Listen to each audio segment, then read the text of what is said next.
it's not. There we go. Sorry, I got two cameras sitting there. All right. Hey, everybody. This week we have a special guest, Ibraham Taher from the Green Party, who's running for U.S. Senate up in Oregon. Again, thank you for taking the time for this interview. No, thank you for having me. So, can you tell us a little bit about your candidacy and then just a couple philosophies? I read a lot of your philosophies on the website, but maybe some really bigger ones for you that stand out for yourself, and then we can go from there. Well, I started getting involved in politics just recently. The reason why I just joined politics is because I saw some hope that I couldn't ever possibly see before. And I don't know if I'm still right or wrong here, but in the past 50 years, whenever there's like a movement to change something, it has failed. And the younger generations, I think, because of the internet and the truths, the flow of the information now has gained a lot of awareness that we didn't have before. So before getting involved in politics, my work was in just exclusively in philosophy. In philosophy, we examine everything that is beyond what is talked about. So when scientists go and try to experiment something, we ask how this experiment would help. What kind of laws, are they logical or not? What does it mean for our worldviews in something like this? When we go to social science, we ask the same questions. So typically we ask about the value system behind everything. And one of the things when we look at the society, one of the things that it is most neglected, but at the same time, the most influential things is the value system that we have. Joining this with politics, if you see, why do we want a healthcare for all? Why? Because there's a value governs this idea, leads us to believe in this idea that we should do something. So in philosophy, we talk about this value system, and I think it's not hidden that since the 1950s, the value system here in the country shifted from semi-religious, traditional to something else. You can see some manifestation from the civil rights movement and something like this. So this shift, we didn't know how to deal with it, because in the past we had a value system, not challenged, everyone knows it. And then there's something else started to happen, which is still a lot of philosophers try to figure it out. That's why some people started talking about utilitarianism, which is if there's a profit, then it must be ethical. Or maybe our ethics, all of our ethics should be pertain to our profits. We should eliminate this word. And what is happening here, the fight between the left and right, it manifests in Democrats, Republicans. It's not about this value system. It's not about what we had before and what we're gonna have now.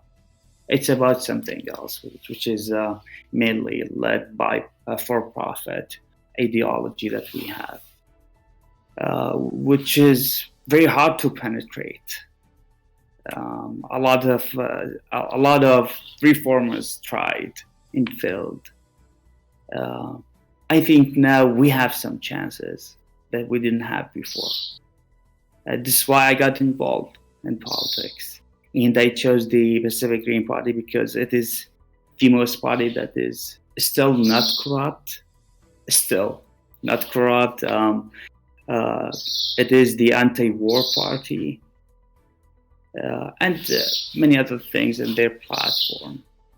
But this is like the general idea where I came from, and why I got involved in politics. Because now I think we can make a change. So then I would say that listening to that is that the core of everything is the corruption of money in our politics. Well, greed is a trait of human beings. Sure. So greed is can be damaging power, and it is one of them. Sometimes the greed can be unleashed and cause a lot of problems. Sometimes what we call it reputation, the thirst for reputation. Sometimes people only wants to be under the spot, talked about, and they're willing to do a lot of things to keep that spot for them. So it is one of them, the for-profit ideology. It's one motivation for a lot of corruption, but it is one of them only. We have a lot. And you could see sometimes a lot of billionaires, they don't care about money, but they care about reputation. So they're willing to lose some money to gain some reputation. You could see it. I don't want to name names. We just had one recently, right? A few months ago. Yeah. Yeah. Okay, so then about your run, it kind of stems from this idea of reputation and money. With your running as a Green Party, going against someone like the incumbent Merkley, Jeff Merkley, how do you overcome that reputation starting from ground zero? Well, when we look at Oregon is one of the most progressive states in the country. This is a hugely distinguished in the past 5 years, I think. It is very progressive state.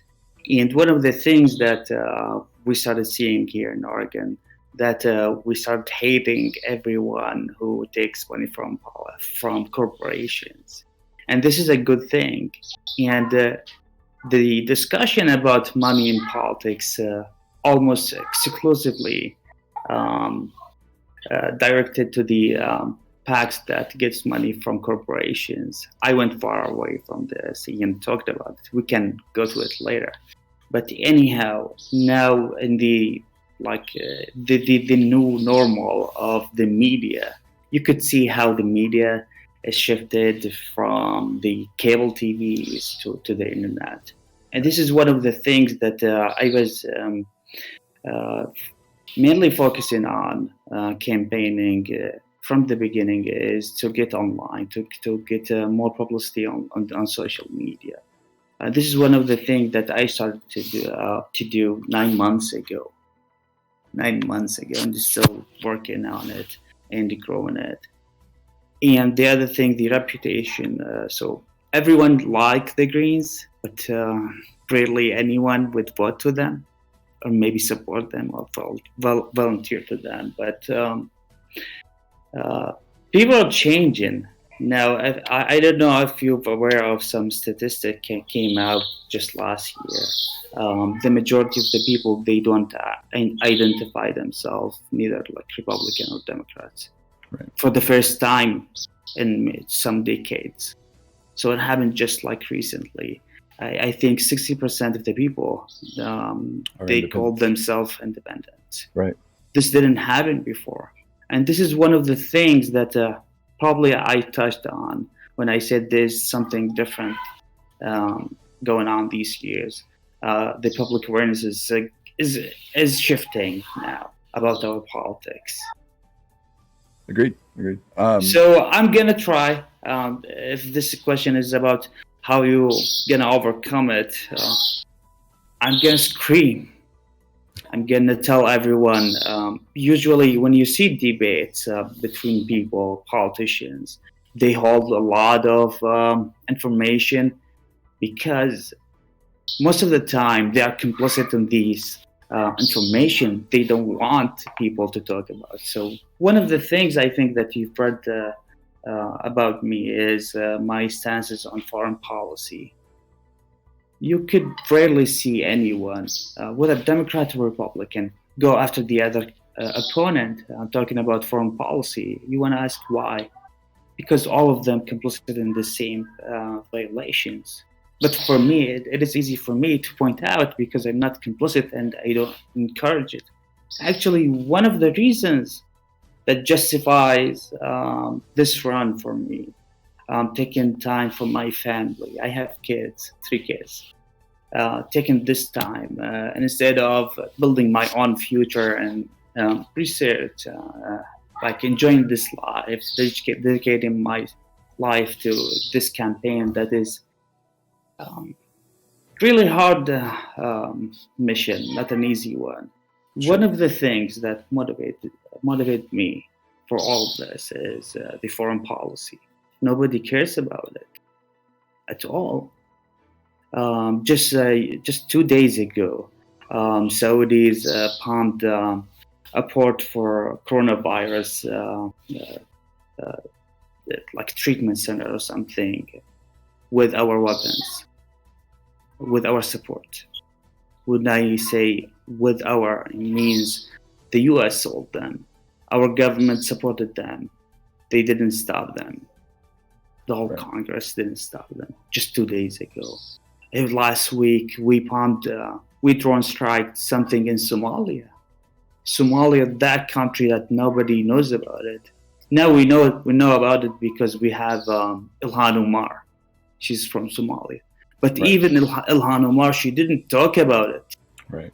It is her home country. She was born there, but she didn't talk about it. We drone strike them. And with the international law, this is a violation. But nobody's talking about it. So this was like one of the reasons that motivated me to run. And one of the reasons I think that I'm going to be able to talk about a lot of issues without any limitation. And that should resonate with people. You're right. There's so much about foreign policy that no one pays attention to. And when you have murderers, a murderous country, in my opinion, of Saudi Arabia, and we consider them friends, and they constantly do horrible things to people, and we ignore it, but then we condemn places like Iran when we've devastated that country for our gain. So it is, foreign policy is should be a thing that's more popular with the American public, but most people don't pay attention to that thing, in my opinion. So I agree. Let me add something here. Did you know 56% of our tax dollars goes directly to the foreign policy Pentagon? 56%. That's insane. 56%. 4 years ago, they wanted to audit the Pentagon to see like the transactions within 15 years period. They couldn't locate 21 trillions. They couldn't locate them. So they said, we don't know. We just spent them. We don't know where it went. So this is one of the things that it is ignored. We should talk about it more often because it involved killing people, violating the human rights. Not just international law. So international law here is built on human rights. Right. Yeah. Well, and we ignore, stuff from like the caravans that were coming up from, South America. There's a reason why those people are coming up, and most of it's our cause. Yeah. So immigration issue, you can't like separate it from our foreign policy. If I can just go back, Nicaragua, El Salvador, in 2009, Honduras. So all of these countries now create these waves of immigrants, and nobody's talking about it. So the politicians, especially from the Democrats, they go and talk about how horrible the conditions that they live in their countries, and we must help, right? But they don't talk about who led these horrible conditions to exist, and who caused them. who caused them. Yeah, no, I agree. I agree with you totally. I wish I knew more about foreign policy. Of course, I've only seen some of the stories and over the years, which are horrible stories. So I would love to talk further on that. I am getting questions in chat though, if you don't mind me, kind of Sure. before we get too far away from it. One was they obviously, since you're a Green Party, you can look at the Democratic Party from the outside. And as you stated, the Democratic Party and the Republican Party have a lot of similarities. However, the Democratic Party is much more, or at least in a lot of people's views, a lot more socially conscious versus conservative. And one question was, you looking from the outside, do you feel that the Democratic Party can be reformed and then maybe even eventually get rid of the corruption so that I'm assuming so we could go back or strengthen a two-party system, since unfortunately, and you did mention that we are changing, but right now we are still sitting in a two-party system. Do you think that corruption can go away, and can it be reformed? Well, one of the things that a lot of people seem to be not aware of is the political party of the duopoly that we have. I always call it duopoly because let me give you an example. If you have two famous basketball teams, so every year you have these teams coming down together to first and second place, and you condition those fans that only these two teams worth of support and like watching and something like this. And then whenever you have a new strategy that you want to apply it, that you want to pass it, you give it to one of the teams. And then the fans of the other teams, the other team would keep just projecting that strategies because it came from the team that they want to defeat, right? Right. So this duopoly of team spirit, if you look at it, it just helps prolongs the corruption of the political establishment, and people doesn't see it through this, because most of the time they are like the victims. They are the fans that they want their team to win no matter what. Right. And you can see it now.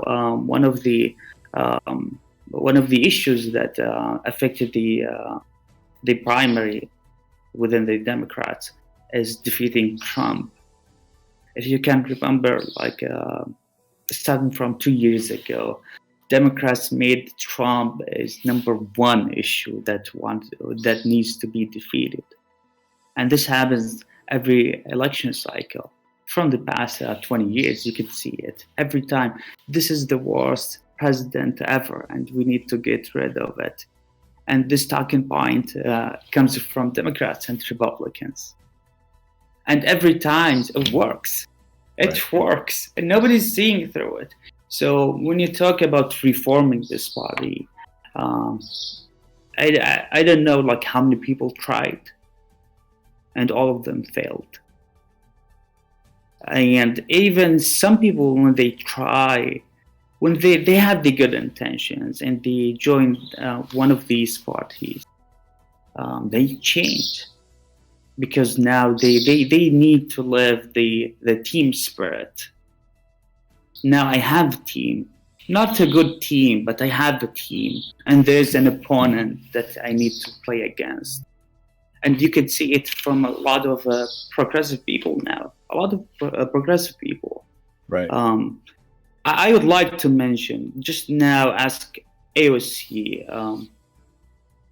She's the most progressive congresswoman, right, of all times. Go ask her about the USMCA, which is the new NAFTA, which is shipping jobs overseas, which is monopolizing industries. These are horrible things, very horrible things. She voted against it, but can you ask her what happened exactly? How did that pass? Because Pelosi, at the beginning of it, she rejected it. Then money started pouring into the Congress. She changed her mind along with the majority of her party. So something happened, and this led to the passing of this bill. So this is the major thing. Something changed, then the disastrous bill has passed. If you go ask AOC about it, what would she say? Right. Nothing. Well, I mean, just not too long ago, AOC praised Pelosi. I mean, on The View. And if you remember, the stimulus bill, just like 4 weeks ago, yes, every single member in the Congress voted for it. But some people, they have progressive constituents. They said, we didn't like everything in the bill, but we needed to vote for it. And this is good for every bill that you want to trick your people that you are against it, but you want to pass it. And they're using it every time. So this thing that should not be underestimated when you join a party that is highly corrupted. The corruption is organized.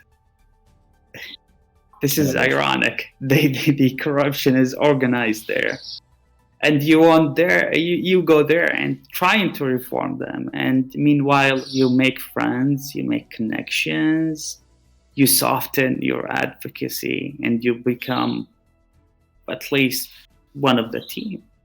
Right. And this is what is happening. Absolutely, that makes total sense. I mean, just after a matter of time. I mean, how much fight can you put in when you're talking to a brick wall, right? Like so. So let's talk a little bit closer to you and the people you're running against. As I mentioned earlier, Jeff Merkley is the incumbent. I noticed that there was about 4 Republicans who haven't had their primary yet, right? Mm-hmm. Is there any polls on which Republican might get who's favored out of the 4? Have you looked into that? Well, I talked to one of them before. His name is Paul Romero.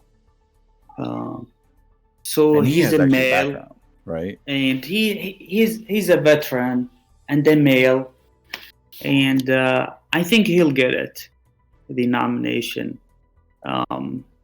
But yeah, he's just a team member. Gotcha. And that team is not We the People team. Right. I mean, is he a big Trump supporter? Is he back? Well, that's all Republicans. Now, go ask any Democrats if they oppose Pelosi or Chuck Schumer. Right. Chuck Schumer. What would they say? Probably not. They want, yeah. Exactly. So can you imagine someone running for election and maybe trashing Trump? No, nobody would do it. Fair enough. Well, privately they would do that, but not publicly. Fair enough. Yeah.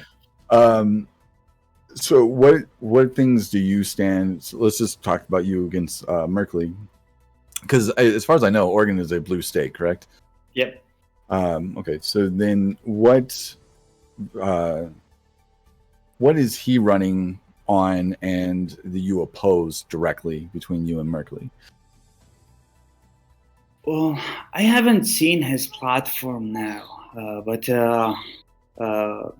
what I've seen from him is he's just a standard Democrat. So about 90% of the time he would vote with them. Sometimes he has like a good superficial bills and advocacies. So sometimes he had something like this. But when you go to look at the major issues, something people need to understand when they talk about our politics.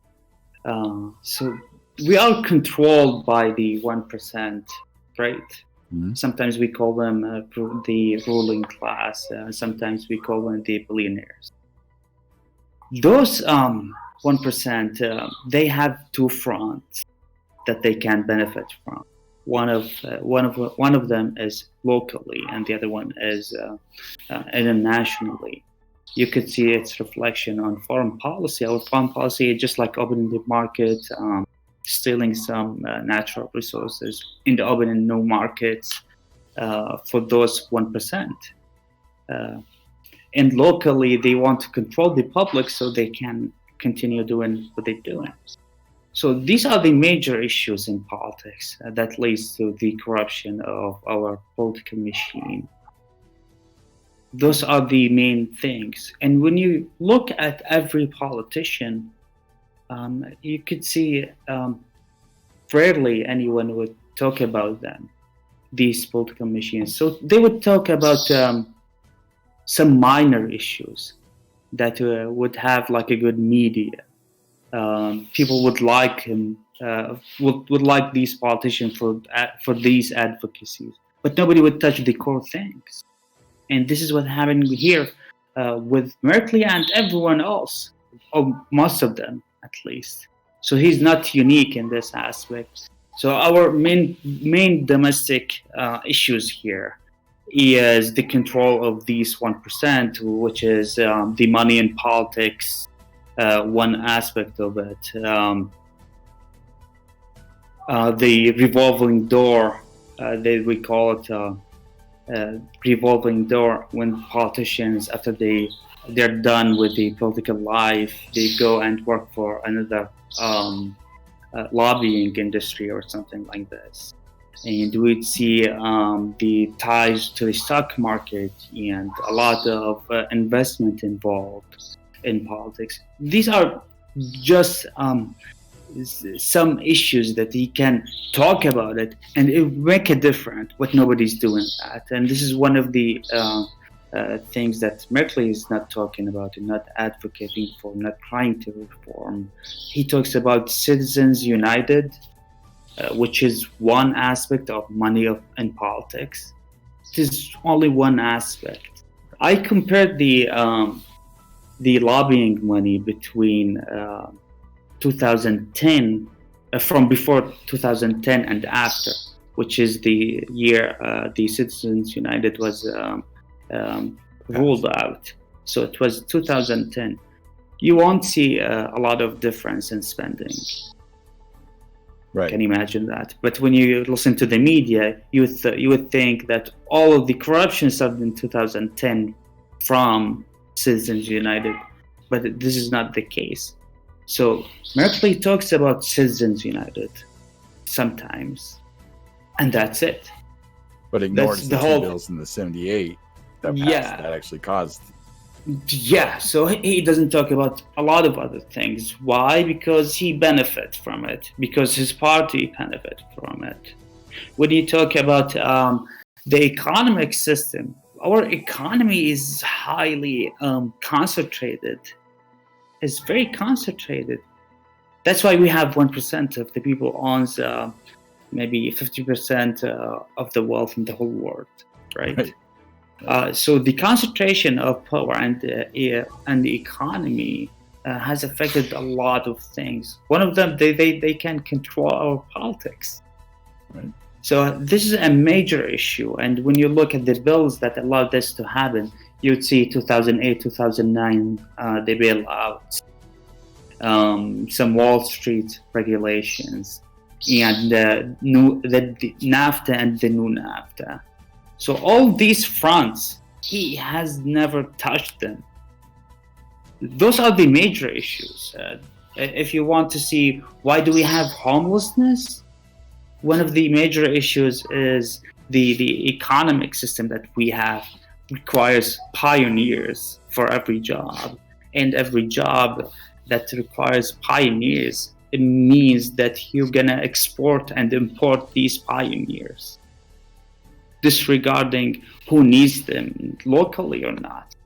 or the money, can we use it locally or not to invest in our community and society? All of these issues related to the economic system that is concentrated and driven for the because of the profit that they can make, to maximize the profit. So where's politicians from this? Where's Merkley from this? I advocate for localizing businesses. It has a lot of social impact. And when I talk about social, I'm talking about relations between people, communities, not only economy. So this is one of the aspects that nobody's talking about it.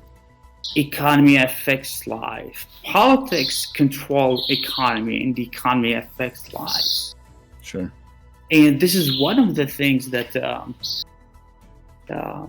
that requires everyone to dig deep before voting for a politician, because they can control every aspect of your life, your healthcare, your relations.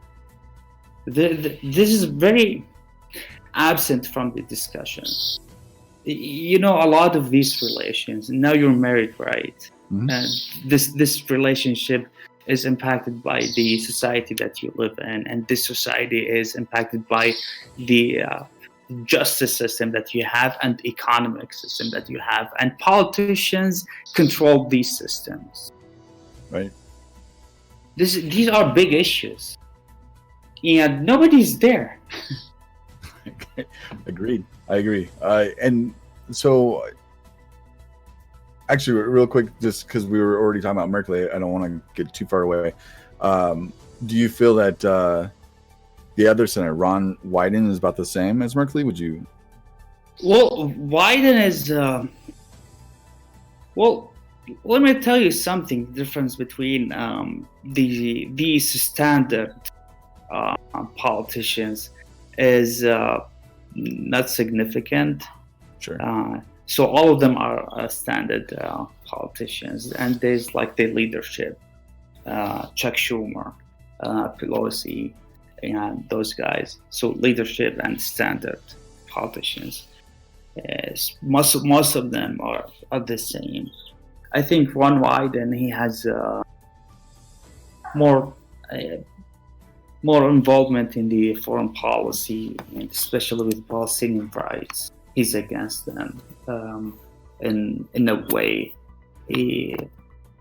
which is something I don't like. Well, Merkley is the same with the Palestinian issue. He takes money from some groups, Israeli groups, but Wyden is worse in that aspect. Okay. I don't know if you heard that Jesse Ventura is possibly. What do you think about that? Yeah. What do you think about him running for the presidency as a Green Party member? Well, Jesse Ventura is a very great advocate for our imperialism, against our imperialism. Right. And this thing is half of our problems in this country. It is half of our problems, foreign policy. International law, we're killing people. And we are violating our constitution, frankly. Right. Did you know that any violation for international law is considered a high crime according to our constitution? I didn't know it was in our constitution, but I knew it's called high crime. Gotcha. And nobody's talking about it. So Jesse Ventura is good on foreign policy. I'm not really aware of his economic policy. I am not aware.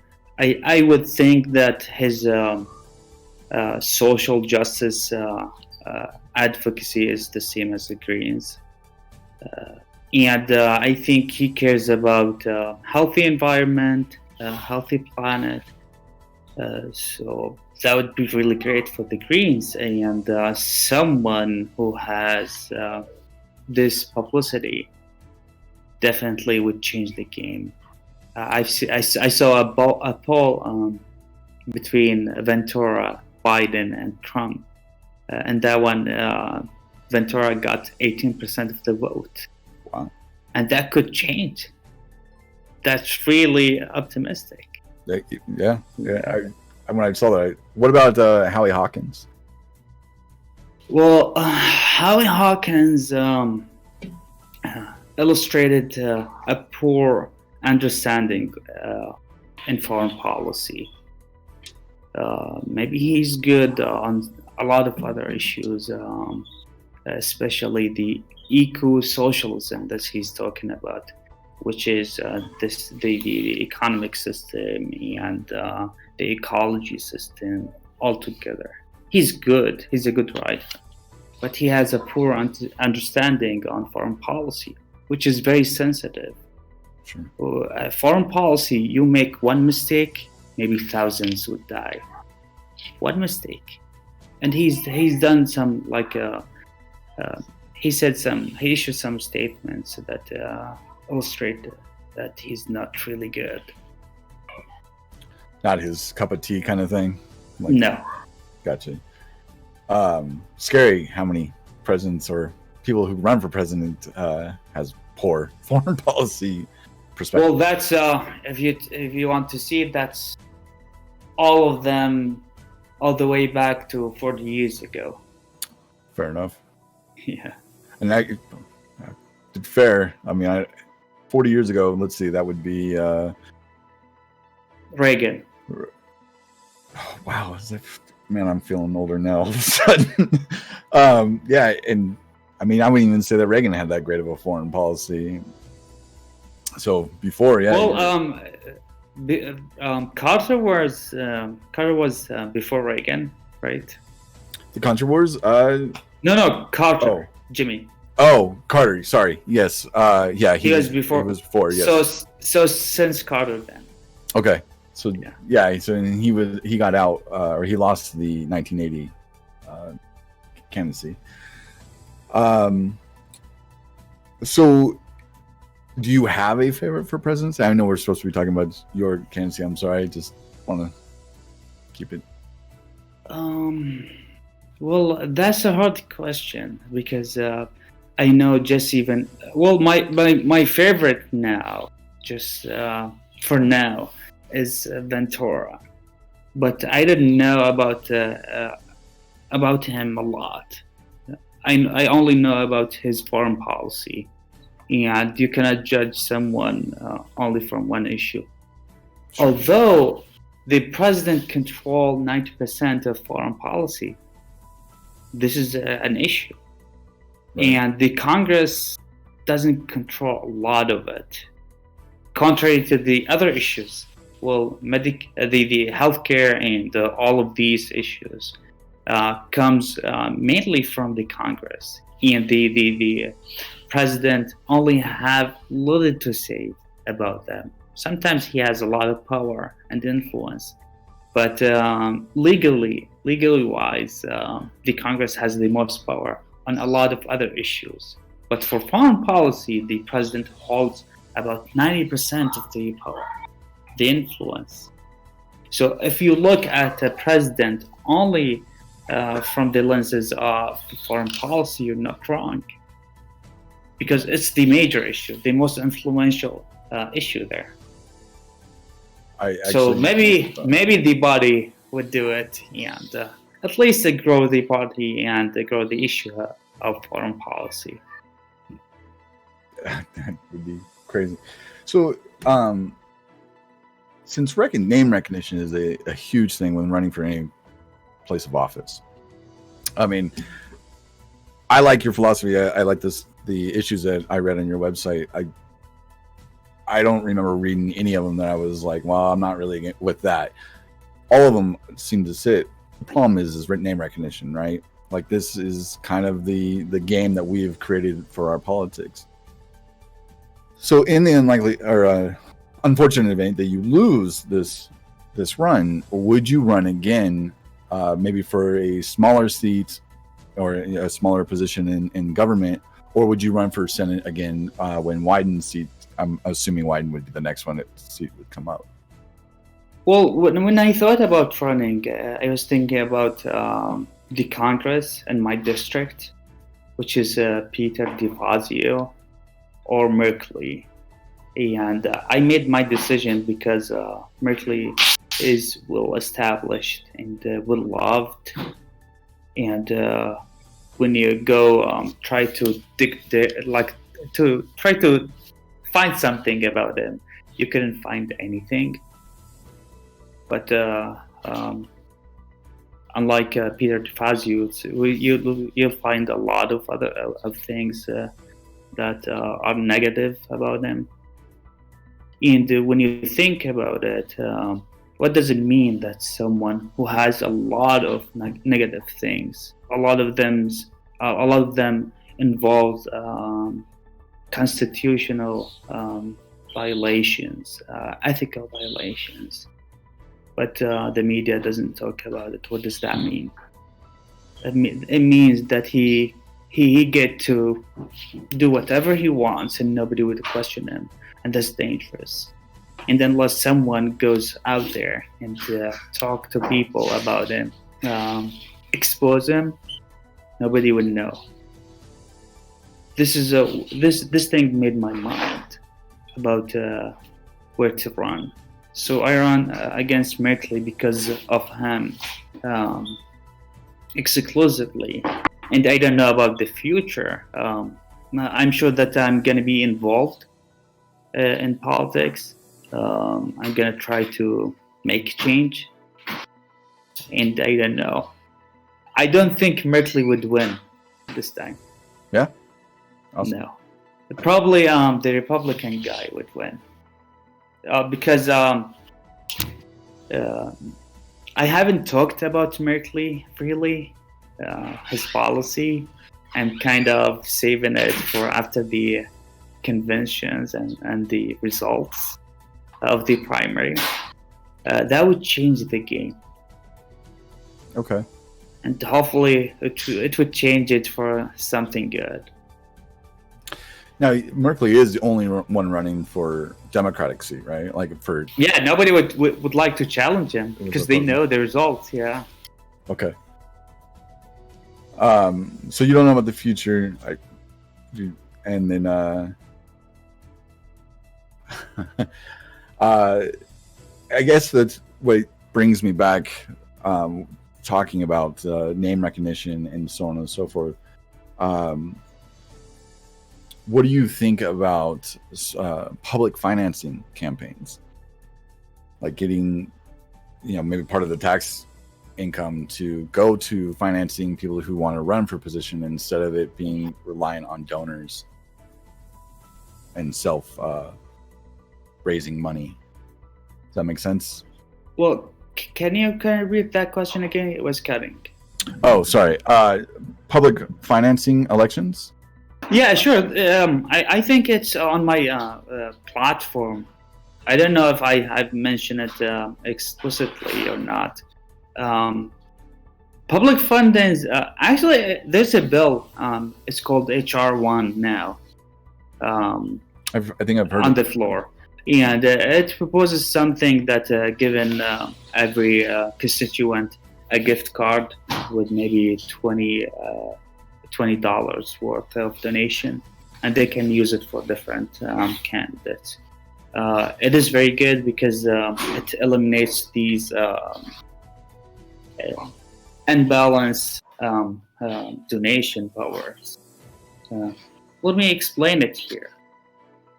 78% of the people live from a paycheck to a paycheck.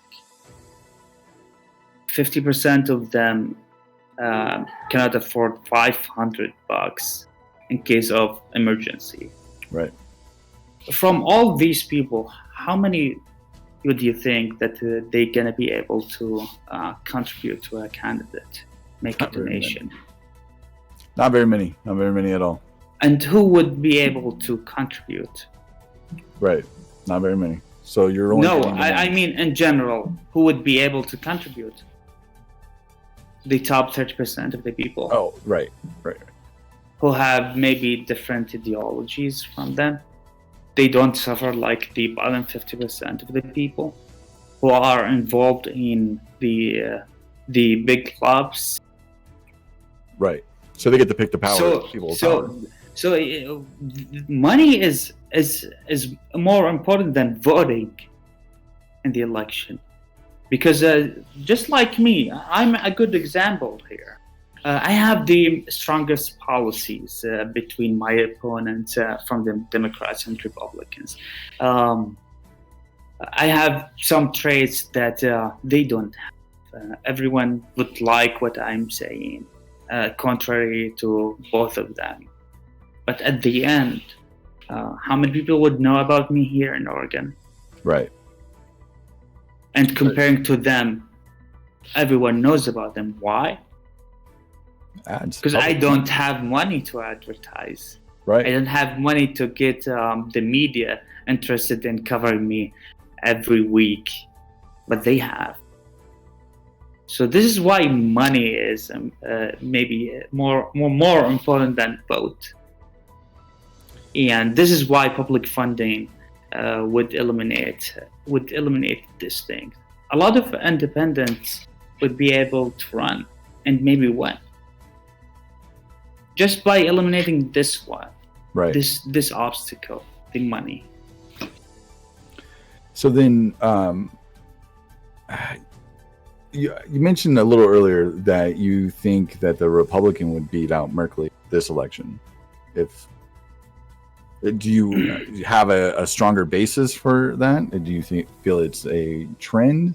Well, usually, the race between Republicans and Democrats is very close in Oregon. So if the Democrats would get 1 million votes, Republicans would get 800 votes, something like this, maybe 700 votes. So it's pretty close. And I think because of my candidacy, a lot of votes would not go to Merkley. And maybe a lot of them would not go to, some of them would not go to the Republican guy. That would affect Merkley the most, I think. This is why maybe it would be Romero, especially now because of the what is happening with the corona response. A lot of information coming out. A lot of responses now are being evaluated differently, and it might be the Republicans who would win this game that they are playing right now. Right. It's always games. So now they're playing. They have some game with the coronavirus. So I think the Republicans would win this time. Interesting. Let's hope we're not right on that. No, there are like a lot of different information coming out, and they would vote. They would win the independent vote, even from the left. Interesting. Yeah, well, we can talk about the situation for a few hours later, maybe right. privately or something. Yeah. Well, I know your time is starting to run out, so I don't want to kind of rush out. Just what do you feel strong in this election? Do you feel like you have a great opportunity to overcome, or do you think this might be the kind of like what we said earlier, a little just get your name out there kind of thing? Well, I can't tell because in Oregon, usually the media talks about minor parties and get a lot of spaces, maybe free time online. We have some laws like this. Usually that happen after the convention, the nomination convention. And usually after the nomination convention, people start paying attention more to the Green Party. So we are used to be late on publicity, and this is one of the things that I wanted to change this time. So I cannot tell now if my chances would be maybe higher than the previous years or not. Well, definitely I'm bringing something new, and I hope that would make some change. I don't know. Maybe if we can talk to each other, maybe in 2 months, maybe I would have some aspect there. That would be awesome. I would love to hear how things have changed in the next couple of months for you. I think, like I said, I read your philosophies, I read your policies.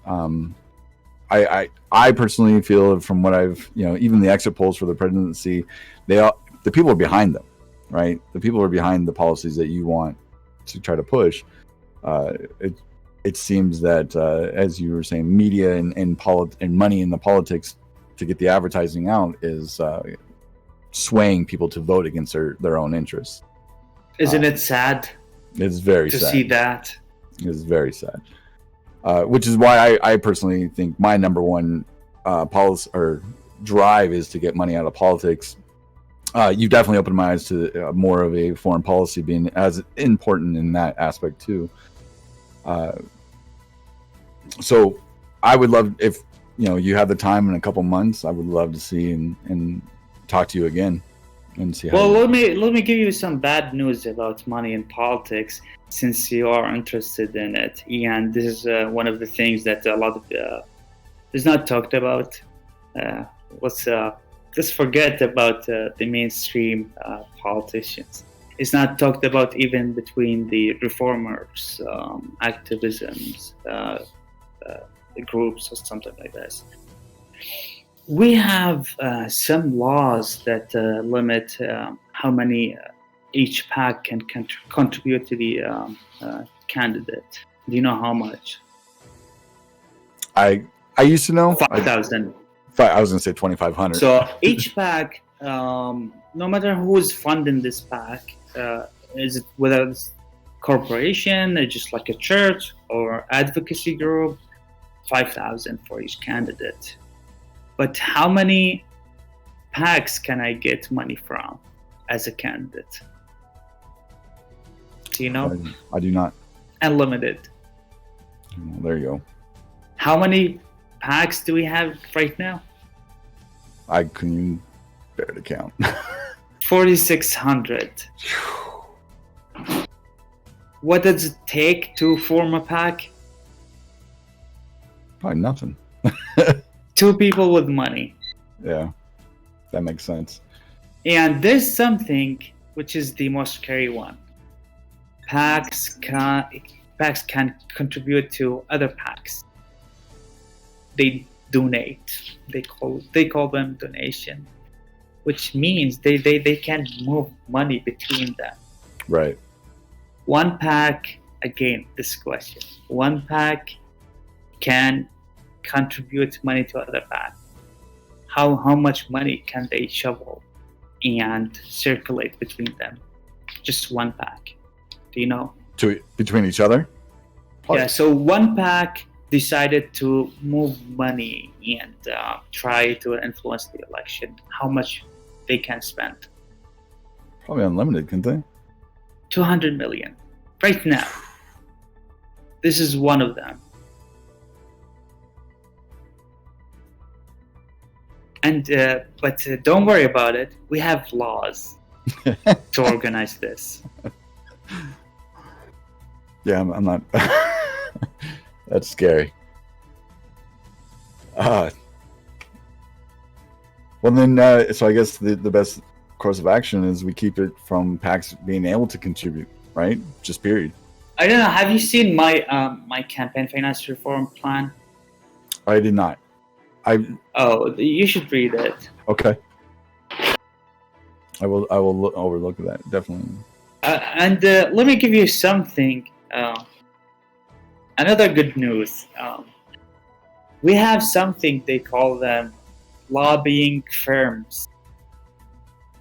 So now you have a car accident and you need a lawyer. What do? You go to a firm of lawyers, right? Right.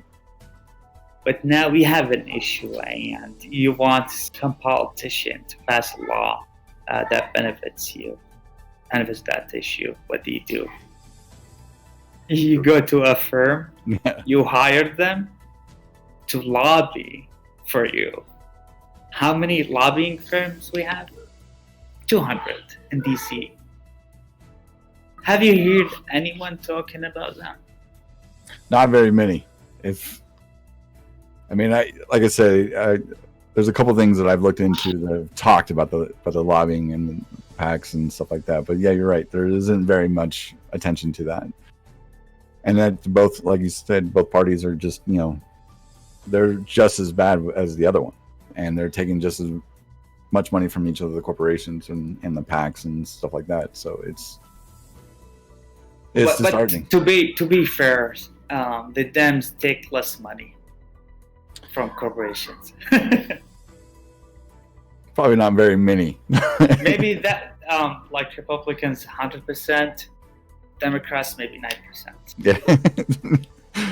Progress, right? Progress. Yeah. Well, thank you so much for giving the time. I don't want to keep you up. I know you got a meeting after this, and in half an hour. Yeah. I only planned in for an hour. If you want to talk about some more policies, I'll keep you on. Well, there is an issue that is very dear to me, which is the homelessness issue. I looked at it differently. I started looking at it as a historic event, a phenomenon, and when it started and why. And a lot of these questions that I was asking myself when I was researching it, actually, just like a research subject for me. I found it related a lot to the social structure. So we have a structure in the society, social structure, which is the relationships between families, friends. A lot of the homelessness issue stems from that source, the type of relation. And when we look at the major impacts, why it shifted, what happened, we look at the value system that has changed. We talked about it maybe at the beginning. And this value system has started to change maybe the 1970s. From the 1970s, a lot has changed. And a lot of advocacy groups, they talk about homelessness. They only talk about high rent, they talk about wages, which are very true, like direct causes for the homelessness.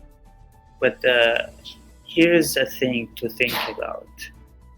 Why the richest country in the world have trouble with an issue like homelessness, but a lot of other places, other countries, that they are struggling to get maybe jobs, food. This is the normal for them. They don't have homelessness. Right. This is a thing to think about, and then from there you can analyze the social structure, and then look at I don't know how to frame it other than this. Ask yourself, do we have a healthy society? I'd say we have a very sick society, actually. Which talks about the cultural aspect of this society. Do we have healthy culture, and why? It is very complicated subject, and we cannot solve it actually by policy within a very short period of time, because when something is related to culture, how do you change it? Right. I'm sorry, go ahead. No. Well, I was going to say, sticking along with culture of this country, and as you said, we've had a shift, right? Like in a lot of different kind of cultures. One of the main shifts that I've seen in the last probably 10 years is the LGBTQ plus culture. I'm sorry, it's a little bit off on Yeah, that was on 2014 when the Supreme Court ruled that the same-sex marriage is legal now, right.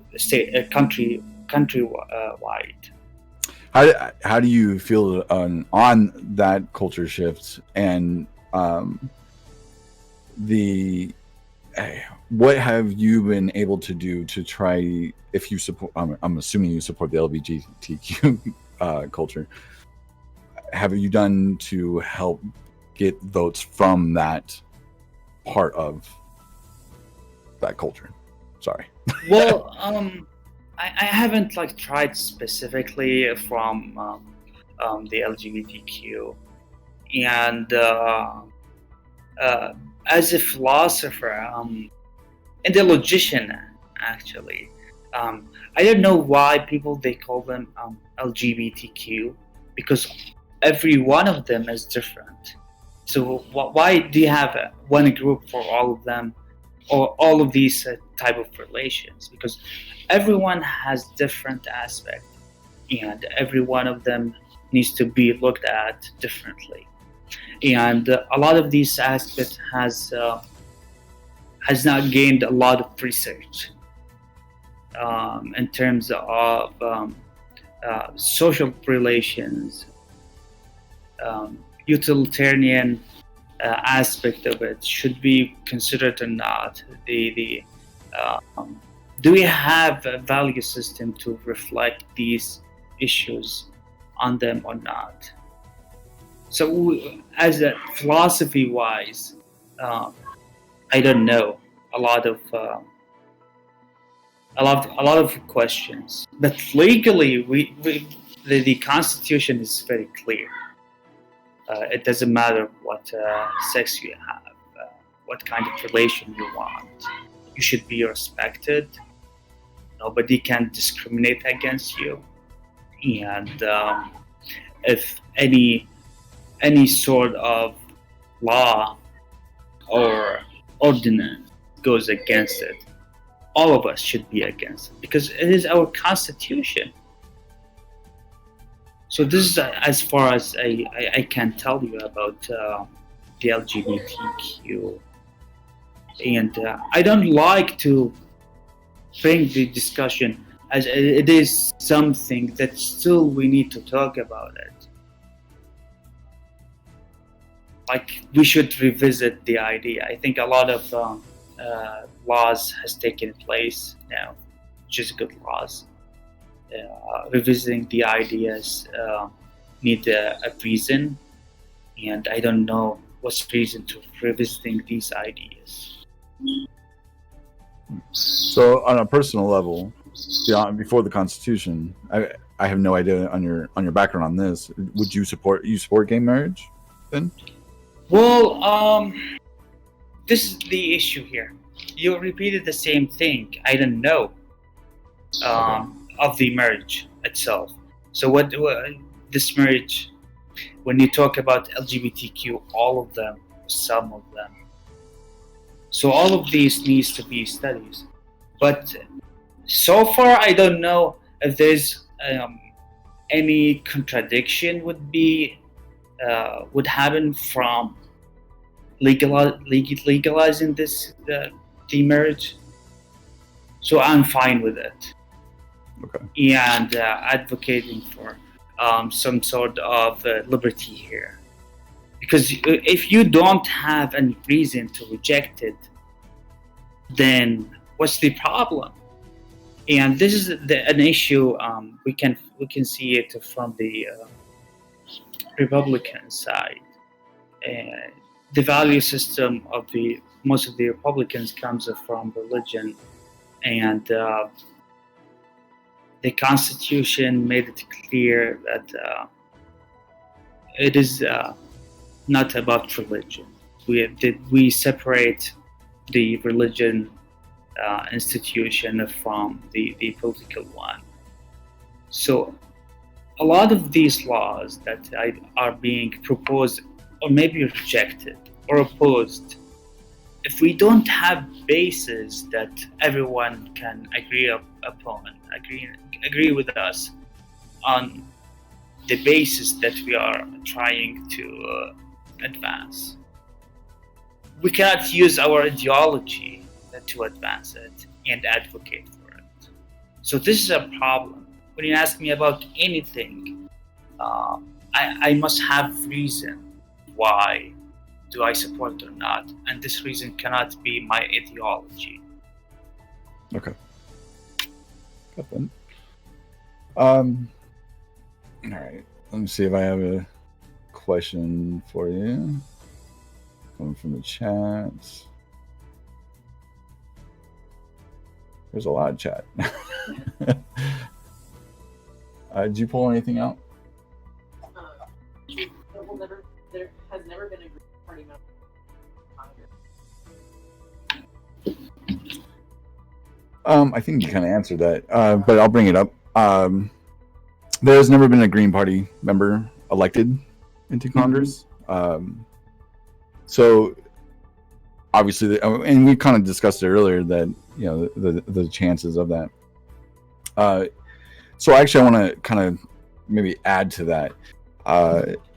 Let's say that when you run through this, and let's say later that you might run again. Let's say you don't win this election. Would you consider, even keeping with your policies, going as a Democrat or a Republican, which I couldn't see, but would you switch? No? Okay. An independent, yes. But these parties, no. There's something I would like to touch on here. Okay. When you join, there's two separate things, two separate impacts when you join one of these parties. One of them is on you, that we discussed earlier. Right. And the other thing is on the let's say the impact of the public opinion that would happen because of you. Right. Okay. It is complicated. Let me give you an example. Of course, you've heard about the idea of sheepdogs in politics. Right. Can you apply it for someone who proposed some good policies, and then just one guy changed the affiliation, and because of that, a lot of people has followed him and elected other leaders, other politicians because of that guy,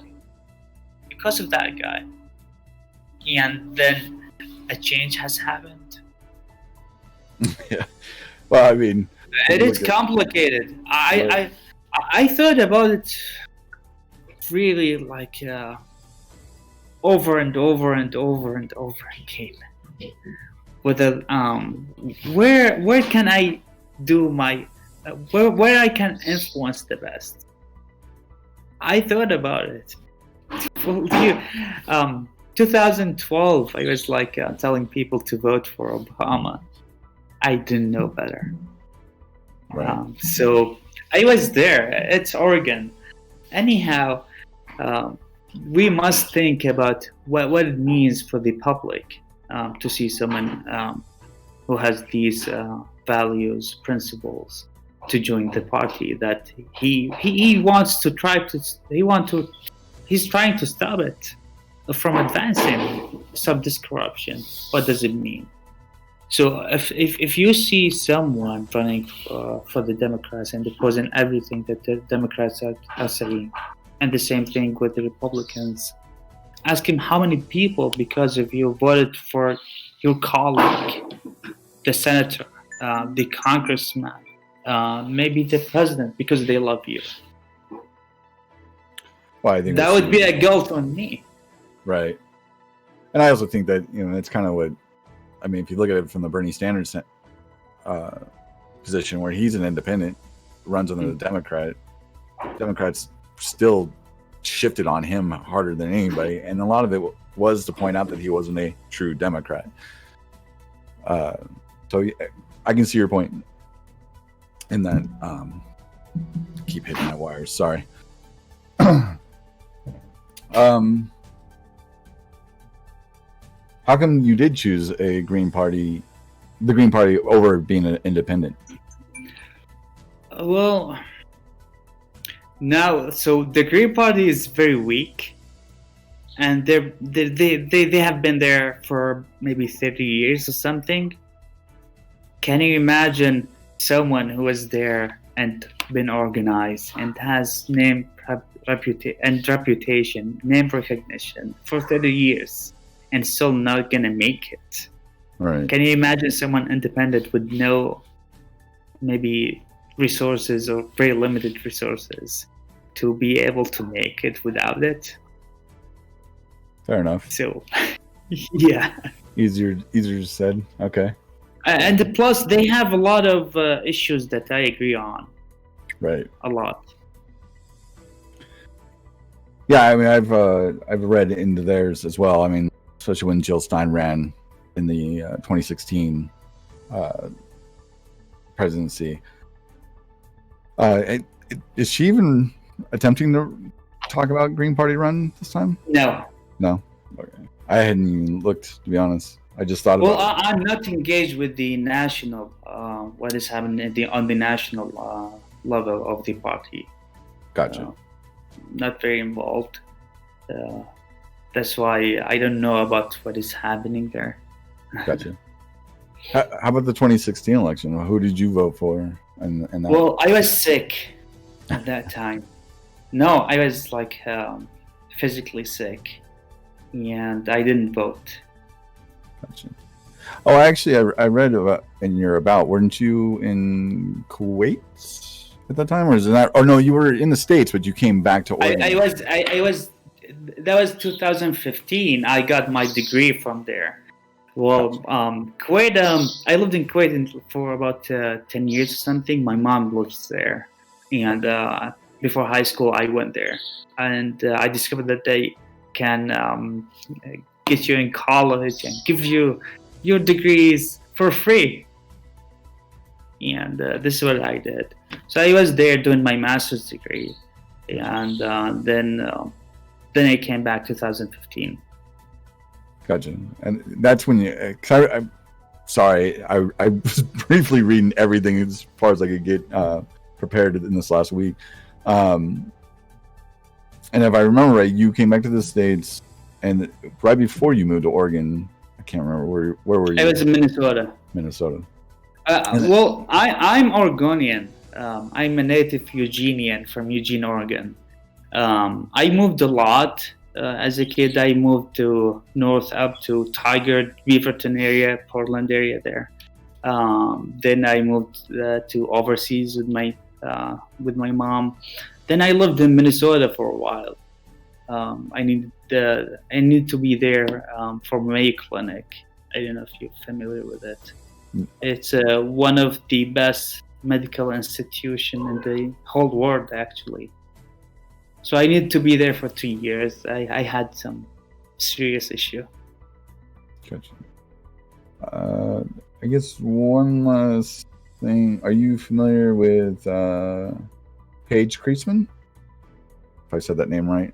It's from the chat. No, Paige Kreisman. I know there's like someone who's running in Oregon. Her name is Paige, and that's all I know about her.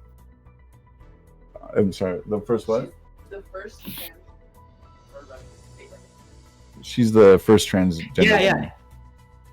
Okay. I mean, no, it's not the first, because we had our own, but the media doesn't talk about it. In the Green Party, we had Emma Logo. She ran against Merkley, I think, 2014, and against Schrader, 2016, I think. But nobody's talking about it. Right. Yeah. I knew it. All right. Well, I only prepped for the hour, so is there anything else you would like to roll out with? Well, that's it, and probably I need to prepare for the next meeting too. Yep. And again, if I would love to interview you again in a couple months after you're a little bit closer to Yep, the sure. general election. That'd be awesome. Thank you so much for doing this. No, thank you for having me. It was a pleasure. And I look forward to seeing you in a couple months. Cool. Thank you so much. Thank you.